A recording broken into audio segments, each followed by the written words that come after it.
میں جماعت کے دوران کیسے کھڑا کیا جائے؟ اگر وہ معذور ہو، کرسی پر بیٹھے تو کیسے؟ پیچھے کھڑی ہو، معذور ہے تو بیٹھ جائے پیچھے. بیگم کو بتا دیں کہ آج تم میرے پیچھے رہو گی، آج تم شاپنگ میں تم آگے آگے، ہر جگہ تم آگے آگے، نماز میں اللہ نے میری تھوڑی سی لاج رکھی ہے، آپ پیچھے رہیں. دیکھو نماز میں ماں بھی اگر ہو نا تو پیچھے کھڑی ہوتی ہے، بیٹا آگے.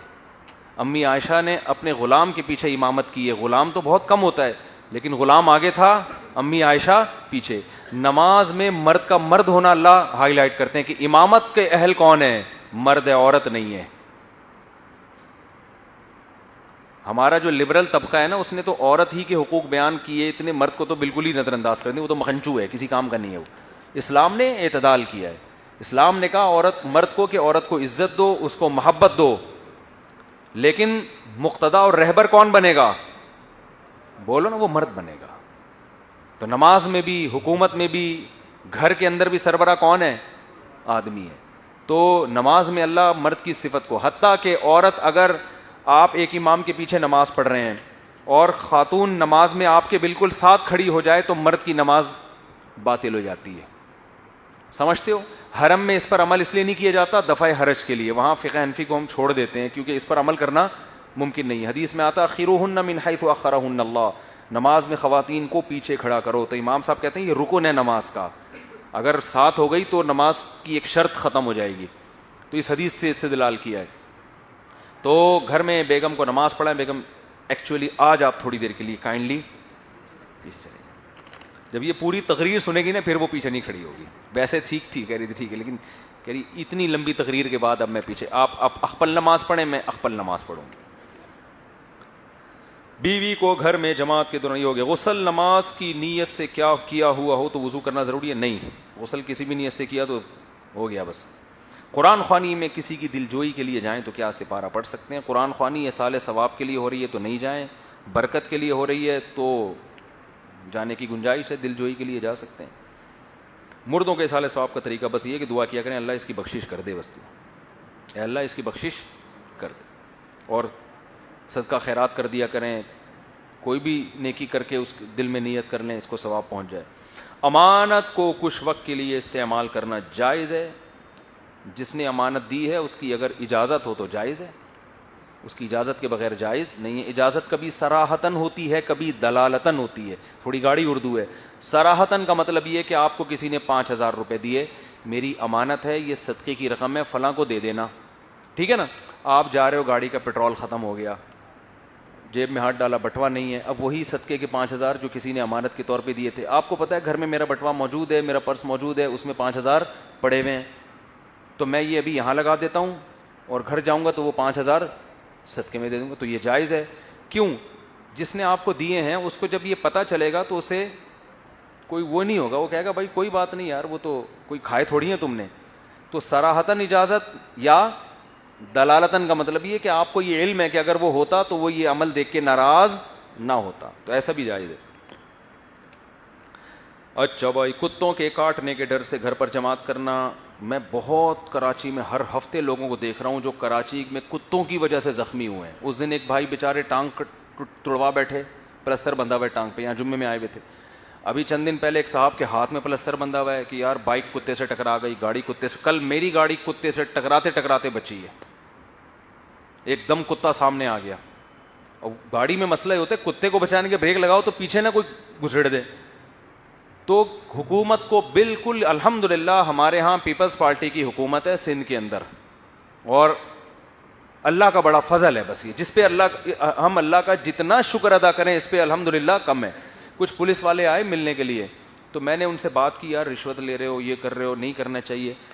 انہوں نے جو حالات بتائے نا پولیس والوں کے ساتھ جو ظلم ہو رہا ہے حکومت کی طرف سے، میرا دل چاہ رہا تھا میں ان کو زکوٰۃ دینا شروع کر دوں. جو سندھ پولیس کی حالت خراب ہے، کوئی پولیس والا زخمی ہو جائے اس کے علاج کے لیے پاپڑ بیلنے پڑتے ہیں اس کو، گورنمنٹ اس کی مدد. وہ ڈاکو کو کیا مارے گا یار، جس کے پولیس کے گولی لگ جائے سالا. وہ ہسپتال دیکھو کہاں ہے، وہ جتنی دیر اس کو ہسپتال پہنچنے میں اور وہاں جو ٹریٹمنٹ اتنی تھکی ہوئی، وہ کہتا ہے اپنے خرچے پہ کرا لو. وہ تو پھر صبح کھائے گا پراٹھے فری پھوکٹ کے، صحیح ہے نا. جو حالت پولیس والوں کی رکھی ہوئی ہے نا، تو جو اپنی پولیس کی حفاظت نہ کر سکے گورنمنٹ، وہ عوام کی حفاظت کیا کرے گی؟ پولیس تو آپ کا ادارہ ہے نا، اس کی حالت خراب ہوئی. مجھے تو پولیس والوں پہ مجھے یقین نہیں آ رہا تھا یہ جو حالات بتا رہے ہیں سچی مچی کے ہیں. تنخواہیں دیکھو ان کی یار، جو بیچارے عام پولیس والے گھوم رہے ہوتے ہیں نا موبائلوں میں. اور اگر کوئی وہ نہیں ہے کہ اگر کسی چور کو پکڑ لیں، ڈاکو کو پکڑ لیں تو کوئی انکریمنٹ ہو، کوئی حوصلہ افزائی ہو، بس کوئی آفیسر اپنے طور پہ تھپکی دے دے ماشاءاللہ خاندانی، بس اس کے علاوہ کوئی اپریشیٹ کرنے کے لیے گورنمنٹ کی طرف سے انتظام نہیں ہے. تو پھر کیا حالت ہوگا یار، آپ خود اندازہ. میرے تو اتنا مجھے ترس آ رہا تھا، وہ ایک چور گیا نا کسی کے گھر میں چوری کرنے کے لیے، ہر ڈبے میں ہاتھ مارا، کچھ بھی نہیں ملا اس کو.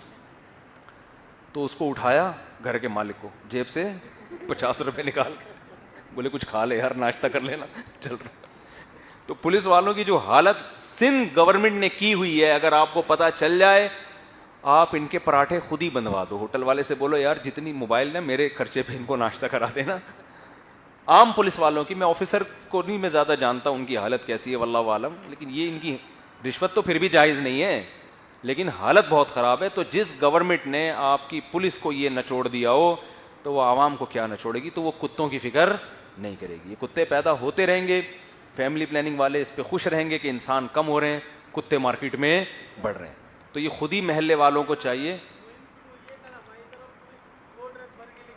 کتوں کے مار کے بہترین ہو گیا.